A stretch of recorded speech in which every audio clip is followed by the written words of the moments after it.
Hi again, it's me, Emily Fraser-Rath, and this is video 2, a video about Babel, Book 1, primarily. In the last video, we briefly covered the relationship between China and Britain in the 1830s, the time period during which the primary action in this novel takes place. Professor Lovell adopts Robin from Canton in 1828, bringing him to Britain. This is the story that's told in chapter 1.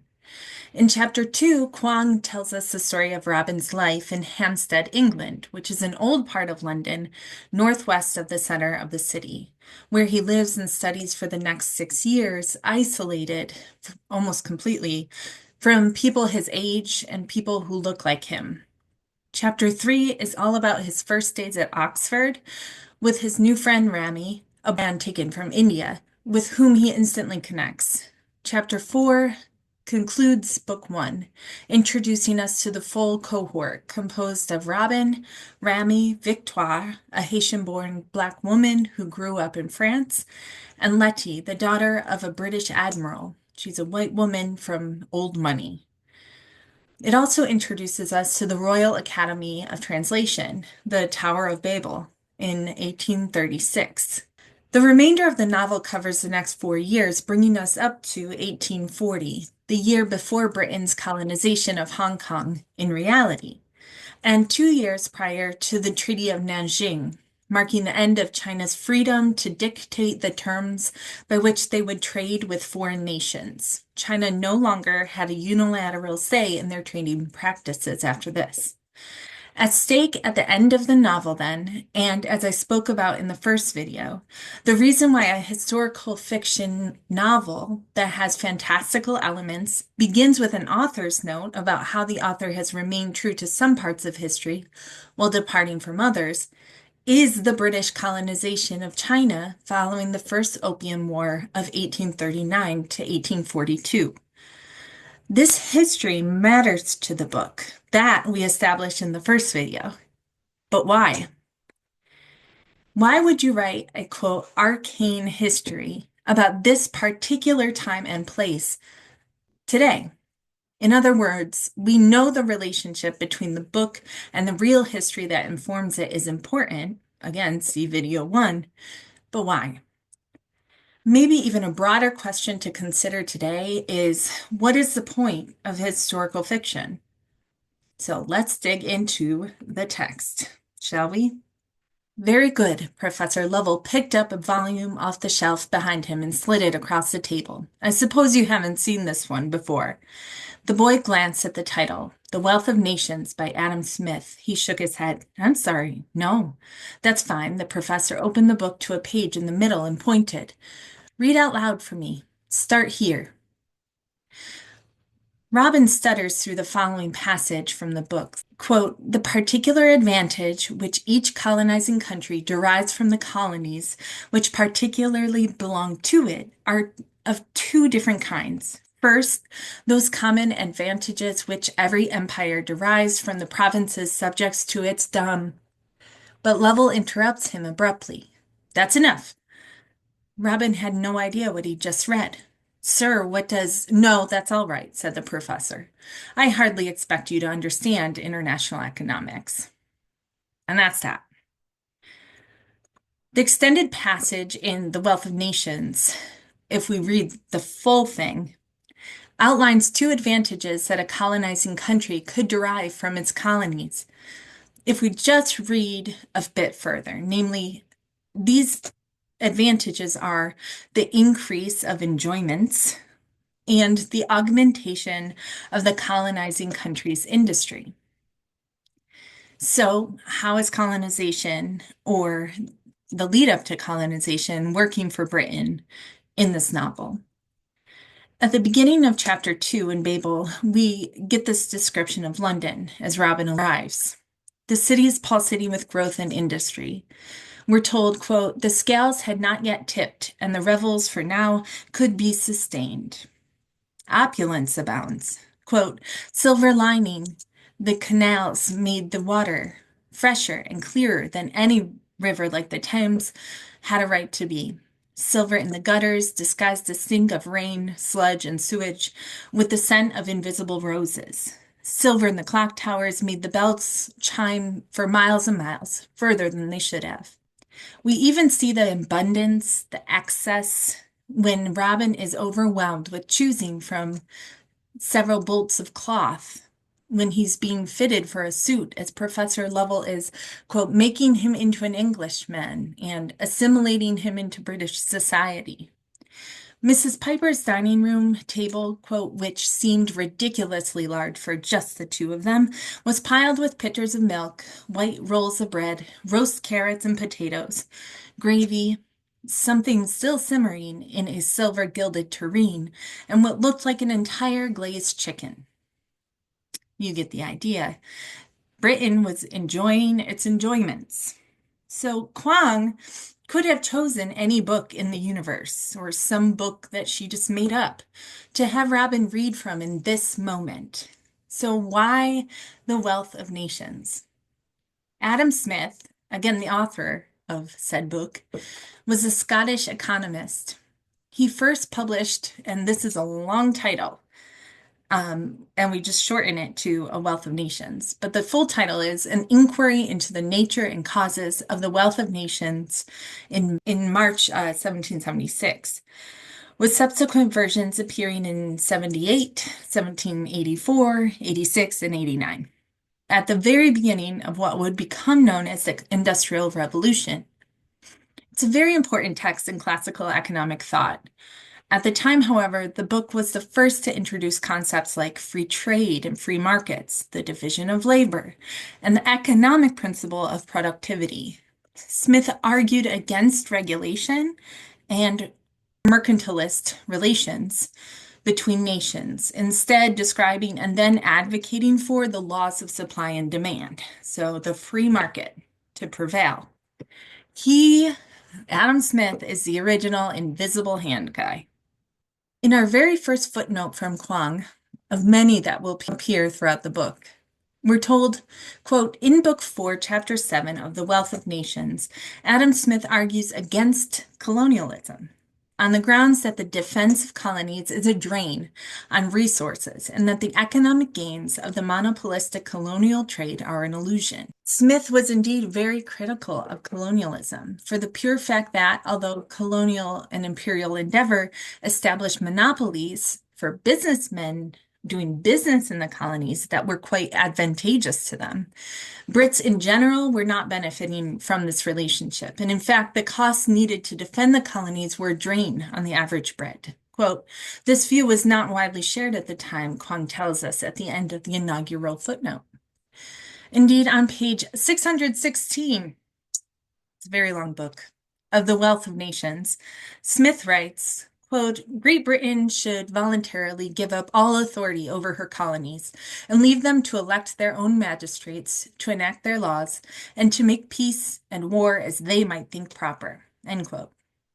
Earlier on in the book, I think somewhere in the 400s, the pretended purpose of the Spanish War, this was the Spanish War between Britain and Spain that took place primarily in New Granada, or Granada, which is northeastern South America today, between the years 1739 and 1748. So the pretended purpose of this war was to encourage the manufacturers and to increase the commerce of Great Britain.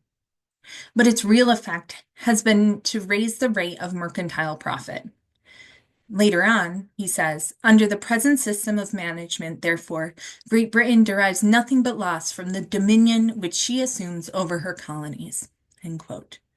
So back to our question. Kuang could have chosen any book in the universe to have Robin read from in this moment. So why The Wealth of Nations? Well, because it's a critique of colonialism, or at least this chapter of it is, but from which Lovell chooses one of the very few passages that points to colonialism's advantages. Robin is so close to this critique, literally 2 paragraphs more, and we get to Smith's critique of colonialism. But he doesn't get to it, and Lovell prevents Robin's exposure to this critique. Kuang is setting us up to understand their relationship going forward. Lovell goes on to introduce Robin to his first silver bar just on the next page. This is the first silver bar he's allowed to touch in his life. He's seen some around Canton. We're introduced to the concept of match pairs, or a word written twice, once in one language and once in another. Here, the match pair is written in Chinese and English, with the latter reading, to accept without thinking. That's the English word of the match pair. Upon reciting the words, one after another, Robin begins to choke as his tongue grows and obstructs his airway. Lovell takes the bar away and the feeling subsides. That's good, he says. That's very good. Excellent, in fact. So Robin is not to know what Smith's actual critique of colonialism is, or that the words mean anything in particular at all. He's just meant to read them. And he's also praised for the way the silver, with the phrase to accept without thinking, acts upon him. Robin should focus on the meaning of words, not as they exist within a larger context, so Adam Smith's words within the larger context of the Wealth of Nations, but as they exist in translation, side by side in two distinct languages. Smith is critical of colonialism. Colonialism is simply not profitable for the colonizer. To drive the accumulation of wealth for the nation, he argues, the government should do away with regulations and the free flow of free trade should prevail instead. Again, the invisible hand. Each nation would ideally export the things they could most cheaply and abundantly produce and import things that it was more advantageous for other countries to produce. In this way, a comparative advantage, we're going back to my economics days in this one, a sort of international balance could be met. So although we don't know what Lovell's opinions are about colonialism, we will, however, find out later, we get a hint here that his thinking about this phenomenon is at least in part informed by, one, economic thought, and not necessarily philosophy or humanistic lines of thought, and two, by a text written by someone living in a colonizing country, by the colonizers, Great Britain, albeit interestingly, the Scottish part of that country, notoriously taken over by the British. He does not necessarily have on hand, for example, native, indigenous, or the colonized critiques and opinions about colonialism. He has a British-informed worldview focused on economic gain. So maybe I'm being too harsh on Lovell at this early stage in the reading, but it's really hard to ignore his role and the dichotomous relationship that Kuang is setting up between him and Robin. It's very clearly a colonizer-colonized relationship, and bringing the knowledge we have about what colonization has done to the places where colonizers colonize, Lovell is not, at least in my mind, some kind of good guy here. Whether he's an active perpetrator or perhaps a neutral bystander, that remains to be seen, as does whether Robin is a victim of the system, an active participant in it, someone who actively works to overturn it, or some mix of these. We don't know yet what their internal relationship to this system is. We know what their external relationship to the system is. So I've been listening to many podcasts and reading many scholarly and more mainstream articles about this book, Babel, not The Wealth of Nations. And one podcaster said something that has been bothering me. So before I go on, this is a big old spoiler for the rest of the book. So if you're not ready to hear about anything past book one, fast forward. I'll put the little spoiler sign up until I'm done with this part so you'll know when to tune back in. So the podcaster said that when things happen on the boat between Professor Lovell and Robin later on in the novel, namely when Robin kills Lovell, Robin's shift from assimilated Englishman to, quote, terrorist, and I have opinions about the use of that word, but we'll get there, was far too abrupt. Robin vilified Professor Lovell far too quickly and then just, quote, seems to radicalize extraordinarily quickly, ultimately leading to a naive act of revolution at the end of the novel. So the hosts of this podcast ask, does he really think things are going to change after they burn down the tower? Robin experiences the effects of colonization and the mindset and beliefs it requires in China and in Britain from day one. This incident with the Wealth of Nations is one of the first of these moments. Lovell cuts Robin off, literally giving him a silver bar with the words accept without thinking on it, and Robin's ability to explore his curiosity, what does this even mean, is cut off. Just accept it without thinking. What else is present in book one that indicates Robin's experience with Lovell and in his life since leaving Canton is complicated, and it's plagued with negative side effects emerging from the uneven relationship between the colonized, Robin, and China itself in real history, as we learned in video one, and the colonizer, Lovell and Britain from the beginning. I'm saying that Lovell is to Britain what Robin is to China. Colonizer and colonized. After Lovell's friends let slip that Lovell and Robin look very much alike, Robin stands in front of his mirror, quote, staring intently in his face for so long that eventually it began to seem alien. That's on page 30. Even then, Robin was not too young to understand there were some truths that could not be uttered. That life as normal was only possible if they were never acknowledged. He had a roof over his head, 3 guaranteed meals a day, and access to more books than he could read in a lifetime. He did not, he knew, have the right to demand anything more. He made a decision then. He would never question Professor Lovell, never probe at the empty space where the truth belonged. As long as Professor Lovell did not accept him as a son, Robin would not attempt to claim him as a father. End quote. A ward, not a son, a guardian, not a father, a colony, not a part of the nation. So, what are the effects of the colonialist mindset and the beliefs behind it for someone like Robin living in British society? We'll answer this question in part 2.